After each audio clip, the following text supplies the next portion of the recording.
देख रहे हैं सांस्कृतिक राजधानी न्यूज और मैं हूं आपके साथ पिंकी प्रेरणा। मुख्यमंत्री हेमंत सोरेन ने लॉकडाउन 4.0 में आर्थिक गतिविधियों में छूट की घोषणा कर दी है। यह छूट कंटेनमेंट जोन से बाहर ही दी जाएगी।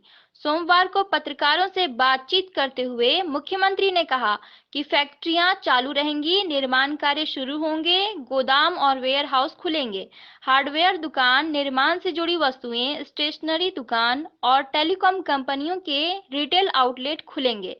साथ ही महामारी की मार झेल रहे मजदूरों सहित अन्य लोगों के लिए राज्य में किराए पर टैक्सी भी मिलेगी।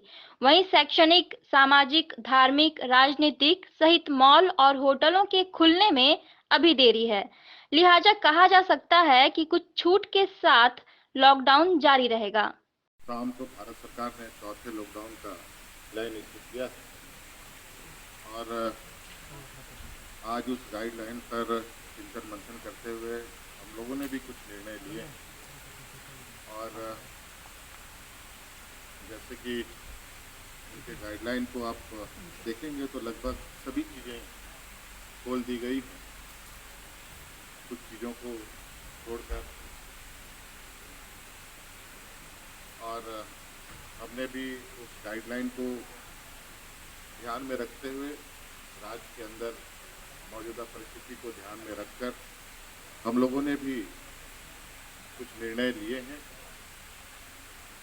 और निर्णय हम लोगों ने इस तरीके से लिया है क्योंकि राज्य में प्रवासी मजदूरों का भी लगातार आना जारी है और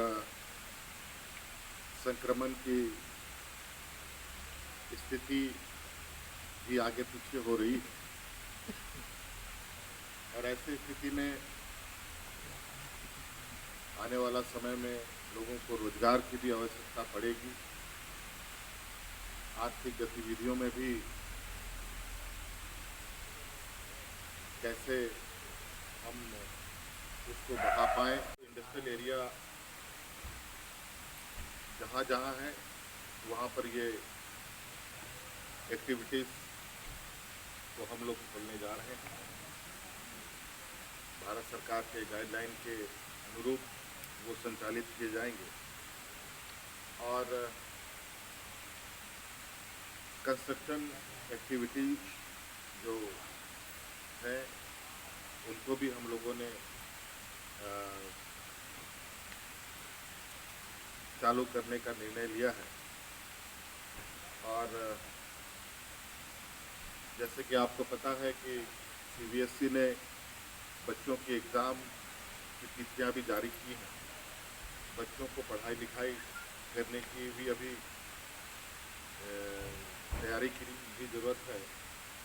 और इसको लेकर हम लोगों ने जितने भी किताब की दुकानें हैं उनको और स्टेशनरी शॉप को खोलने का निर्णय लिया है ताकि वो बच्चे पढ़ाई कर सके।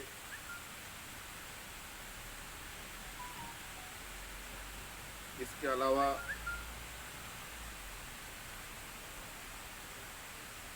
क्योंकि भारत सरकार ने एक ट्रेन भी चलाई है जो शुल्क के साथ चल रही है। वो विभिन्न राज्यों के स्टेशनों पर रुकती हैं। राजधानी एक्सप्रेस जो इन्होंने शुरू किया है और उसमें से उतरने वाले यात्री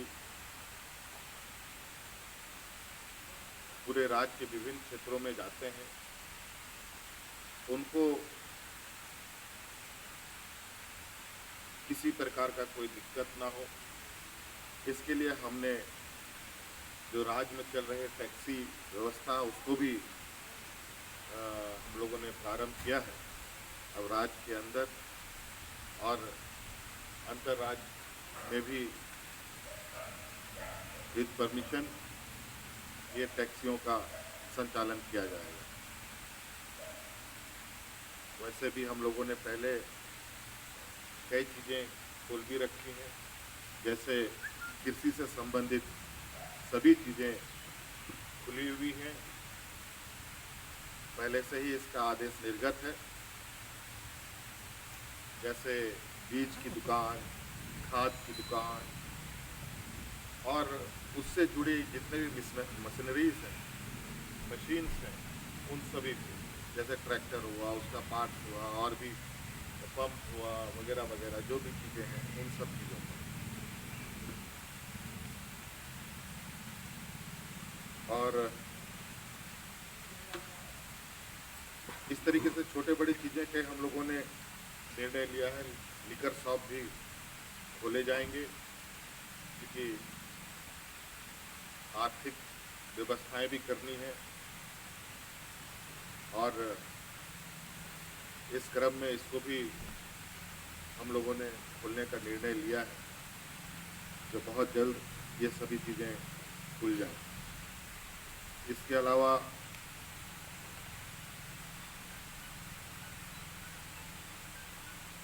जो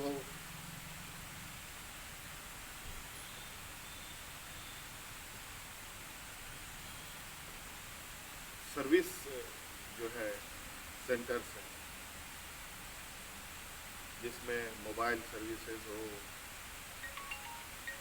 टीवी, फ्रिज हो, एयर कंडीशन हो, कूलर हो, घड़ियाँ हो, फ्रिज हो, ये सारी चीज़ों की जो सर्विसिंग सेंटर्स हैं वो भी खोले जाएंगे। इस तरीके के कुछ चीज़ें और हम लोगों ने निर्णय लिए हैं। बाकी निर्णय आपको हमारे वेबसाइट में और सरकार के आदेश निर्गत होने पर विस्तृत रूप में जानकारी मिल जाएगी।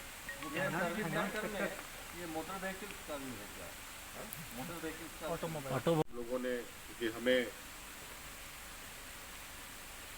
जो हमारे प्रवासी मजदूर आ रहे हैं वो सुरक्षित रहें, इसको भी ध्यान में रखकर थोड़ी आर्थिक गतिविधियों में भी हम लोग धीरे धीरे आगे बढ़ें इस दिशा में भी, और राज्य के अंदर एक अव्यवस्थित व्यवस्था ना बने, इसलिए हम लोगों ने धीरे धीरे चरणबद्ध तरीके से आगे बढ़ने का निर्णय लिया है।